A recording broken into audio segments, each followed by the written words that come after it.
It's more, once you have the systems in place and then you ask the questions, the numbers just naturally happen because you're doing it from a good place. You're not trying to sell people, and you're really just doing what you should do. All right, everybody. Well, we are back joined here. You might have heard Josh Callahan last week. He is our special guest because he is a life insurance rock star. At least that's what all our Erie agents say. They're always like, Josh Callahan? I'm like, I know Josh Callahan. I could text him right now. It's like, I'm not worthy. Like, do you think you can call me? I'm like, I think Josh could call you. Yeah. Anytime. Like you walk on like Erie Life, like on air. It's kind of stressful, but it's like, and I've said it before, it's nothing special. It's just about doing it right. But yeah, we're fortunate, and I'm thankful to be where we are, and there's so much room to grow still. But that's the great thing about other agents, and they have so much opportunity. Yeah. So for those of you who didn't catch the last podcast, Josh Callahan's one of our clients, been long-term friend and client. He is an Erie agency with 6 locations, about 15 people, very small rural towns in Virginia, and selling several hundred Erie life policies per year. And so we want to talk today a little bit about in the last podcast, we talked a bit about how you get the CSRs trained up to ask. And I think we gave some really, really good tips. So if you're interested, go check out that podcast, right? You can go back. It's last week's. But let's talk a little bit about, hey, we have these life license people. And maybe, Josh, a good place to start, and Teresa or Stephen chime in too. I think one gap you have in agencies is, okay, I'm a CSR and somebody's buying a new home and I recommend life and they're interested, right? So maybe, Josh, you could walk us through, I provide the interest. What happens now? Because we were just talking a little break about the need for speed. And that handoff to me is, I think, important for 2 reasons. One, that service person, if that client calls back ever and says, I never heard from anyone, they never want to talk about it again because they feel like we let them down. And then 2, if that lead goes over to said salesperson and it takes them a week to call them back, which happens more often than not. Yeah. And then I'll put another plot twist out there so the salesperson gets it and they're like, well, I don't have enough information. I want their weight, their height, their smoking. Like they want to not cast the widest net and make a phone call, make a friend. They want all this, or they'll say, well, they never called me back, but you realize they emailed them once, right? So maybe you could just talk a little bit about that handoff, because I know Teresa's experienced this, Stephen's experienced this. So you're working with agencies doing that. Tell us a little bit about that as far as the sales process goes. So a lot of times when you've got a licensed CSR that is comfortable with life insurance, once you get them into a certain system, it's pretty easy. But that's more often than not the case, right? It's more of you've got someone that doesn't really have a lot of life experience. They have someone that's interested, and then you've got to get from there to get an application signed. So one of the things that we've done, and it's worked out pretty well, is a lot of our non-licensed will team up with licensed people, and they work closely. And whenever we were doing this at the highest level we ever had, it was so seamless that when the unlicensed CSR was on the phone, by the time that she got off the phone, she had already emailed the medical information over to the producer. They had everything ready, and she was almost transferring the call to them. Now that takes a little bit of time to get there, and that sounds like, wow, that's kind of crazy, but any agency can get to that point. Like you really can. And that is what happens, because we have found the longer that you wait from the time that someone expresses any interest at all to the time that they actually buy something, if you don't close that gap, you really run the risk of the lead getting cold and something happening. And a lot of times the CSR, when someone says they're interested, they're like shocked, right? They're like, oh my gosh, they actually said yes. But it's going to happen just by the law of numbers. It's going to happen more than you think. So the big thing that people have to do is when you have someone on there, we have cheat sheets to where if someone says, hey, I'm interested, we're going to gather some basic information, height, weight, we're going to be like medications. It's very, very brief. And we have some knockout questions. And this is either for the final expense or just your traditional life insurance. And so you want to train because again, you don't have to have a life license to ask someone how much they weigh. So again, people that's not licensed. Yeah, it's like it's crazy, but people think that license just keeps you from doing anything, and really, it just keeps you from not having the license. Only keeps you from making money. Right. That's the thing. Like there's not much you can't. Yeah, there's not much you can't do. So that's what we try to do is we have systems in place to try to get people to where, hey, I can take it from here. You ask the questions and then forward it on if they're not comfortable. Because like Steven said, if someone's not a salesperson and they're scared of the sales piece, you can't be scared of the question piece. And that's That's a good way to the put big it. disconnect. Yeah. So they get it over and like it's pretty seamless. They've asked a couple questions and then you train the CSRs, right? Oh, they're on the XYZ, then would it go to final expense basically? Yes. If someone, and that's the thing, the great part is it doesn't matter. You're gathering the same information for no matter where you have to go. Yeah. So if they're in clean health or whatever, and you can put it with your primary care, great. But a lot of times agencies don't do life insurance because if someone doesn't qualify, they feel like they've wasted their time. And I've told you this the other day, Kelly. I was like, I've never actually met an agency that did anything with final expense or sub products or whatever. And so like there's a huge, and I think it's because of the fear, like what we talked about. If someone thinks like, oh man, they've got diabetes, they've got this, that, and the other, and they can't go with their primary carrier, they just write it off. But they're missing out on so much money. But the process is the same. Okay. Like it doesn't, we don't differentiate in the process. So maybe we could stop and talk for a second because people listening might not know what final expense is, right? And this is the pushback I know Steven gets when we talk about life insurance is like, oh, they don't qualify. They don't qualify. Nobody qualifies. Everybody has something today, right? So how do you get around that? Obviously you've already talked about a lot of numbers. I write X with Erie. So you're asking enough to get to the good stuff. And I think it's probably safe to say too, Josh, some of the call-in stuff is people who have problems, right? And that's, probably all of the people that call in have something wrong with them.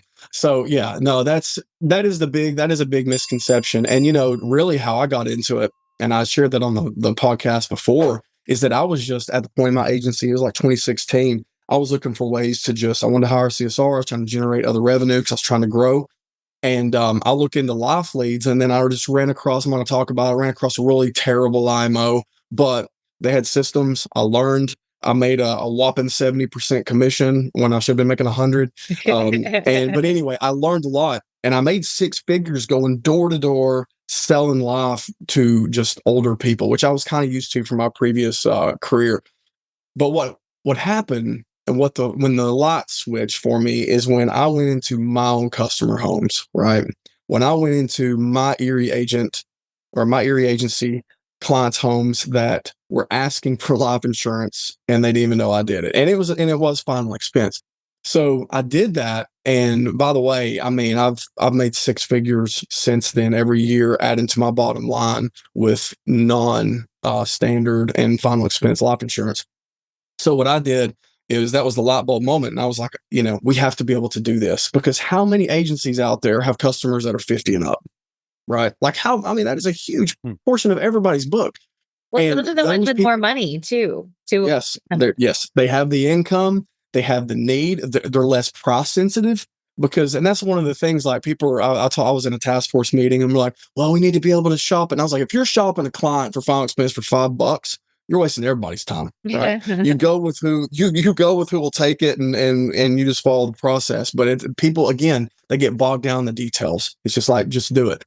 So what you do is you build the systems to where, if someone doesn't qualify, what you can do with it and have confidence that pretty much any situation you can get someone something, which is better than nothing. And, the boomer and that market is what's crazy is continually growing is because there's just so many of these people out there and they're literally calling Alex Trebek on the TV. They're getting stuff in the mail from all these terrible companies and they're buying it. And they should be buying it from you, know? And that's what I tell agencies, but some of them, they're like, I just can't really get behind these little policies, but these little policies are $600-800 a pop. And you've already gotten all the life, all the underwriting's been done because you asked about life. Yes. So it's just like I'd rather make some money than none. And that some money is a lot because I make more selling a $10,000 case for a 65-year-old than I do selling a $250,000 25-year-old term, right? Like, and I get it issued within a day or two. The cash flow is great. So there's just so many other things, but again, it's the fear and it's like not knowing. And that's what we do. We help agencies get through that.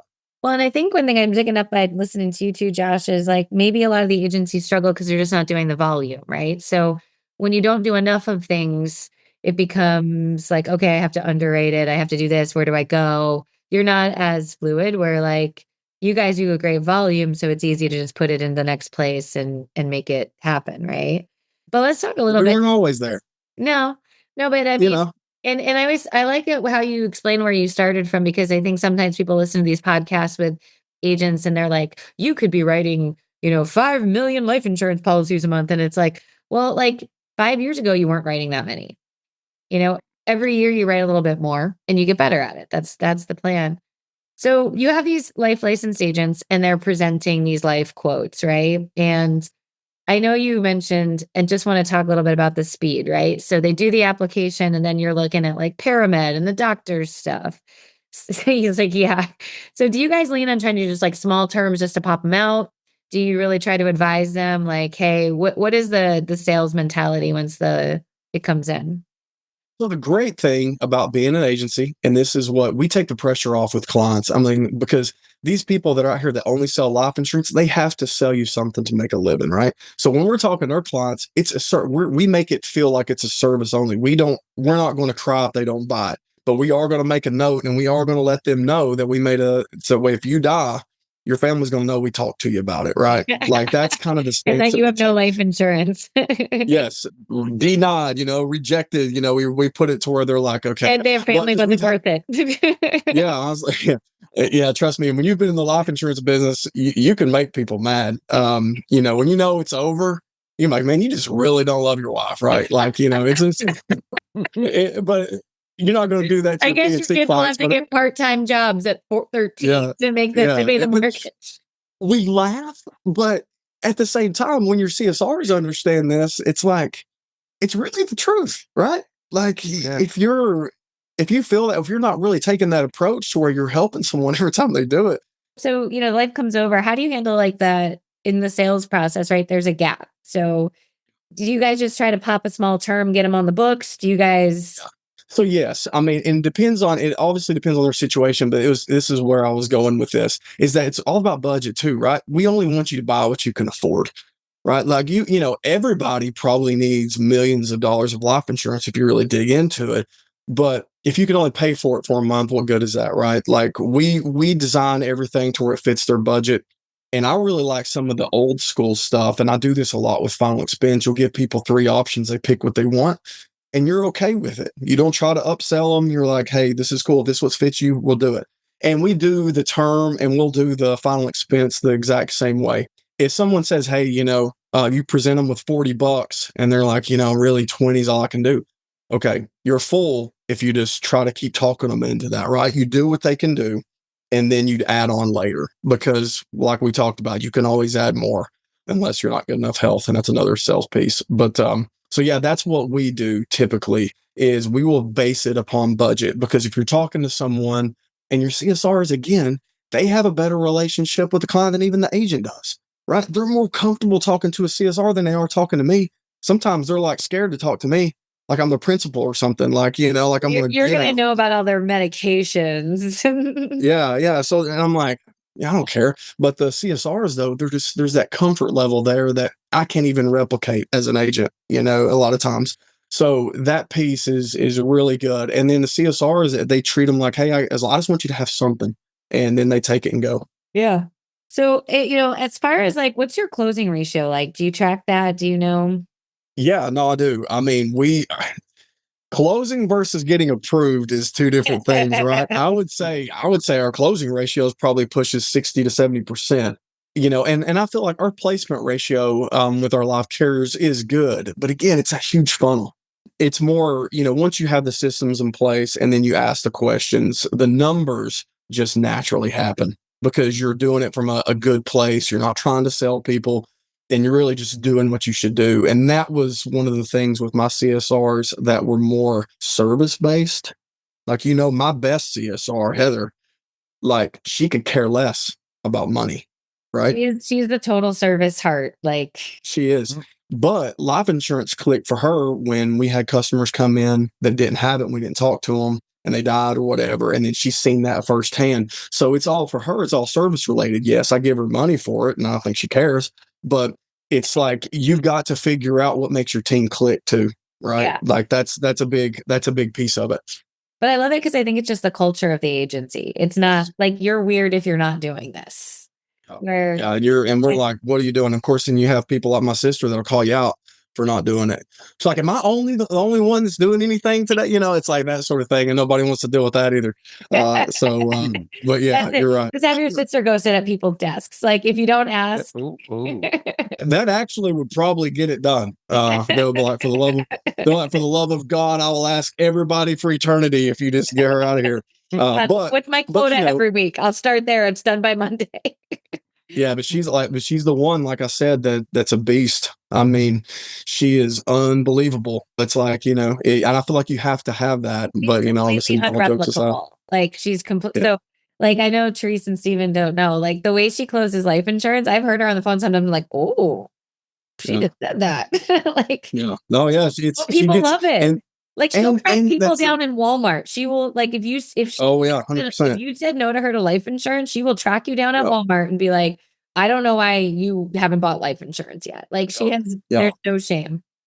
And we've never had sometimes I'm like, she said that, but she has that relationship with the clients that it's cool, right? Mm-hmm. Like CSRs have that, and that's what I was alluding to before. Is like the relationship is everything. It is everything, and that's how you get it done. It really is. Teresa or Steven, do you have any questions on, sales process or some of the sales training Josh does?